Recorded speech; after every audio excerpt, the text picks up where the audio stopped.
chronique des US, comme chaque samedi à présent, nous retrouvons à New York Alexandra Pani qui fait le piquet de grève. Vous allez nous parler d'un secteur d'activité que l'on apprécie tous, mais qui est en crise, Alexandra.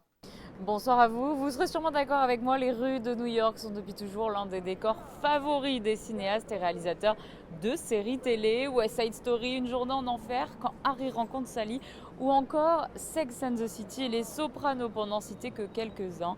Ils nous ont fait voyager dans la grande pomme, souvent bien avant d'y avoir réellement mis les pieds.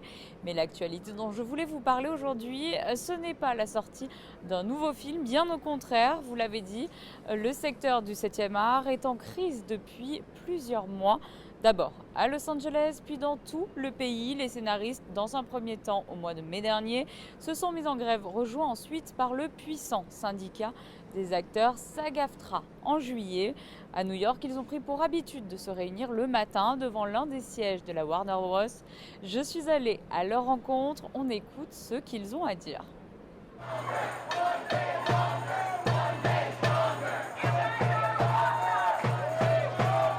Pancarte en main, ils sont là pour obtenir de la part des studios de meilleurs salaires, mais également des garanties sur l'usage de l'intelligence artificielle. Basically, we were in negotiations with them, as was the Writers Guild of America, who's out here as well, bargaining for our new contract, which we do every 3 years.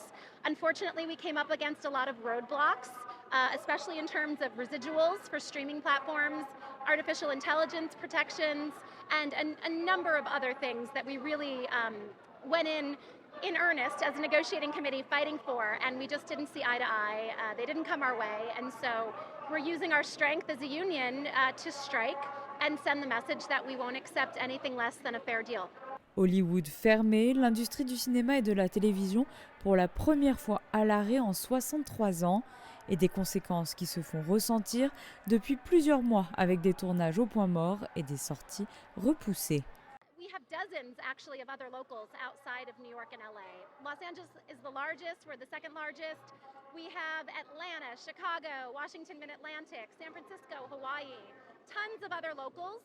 While they're not picketing, because the headquarters of the companies tend to be in New York and LA, they're holding rallies, they're in solidarity, and they're out as well every day organizing and helping to get the message out. The community is incredibly supportive, and they understand. We get so many people just who aren't members who walk up to the pickets and want to show their support, make a donation to help, struggling artists right now. Meryl Streep, Matt Damon, George Clooney ou encore Leonardo DiCaprio.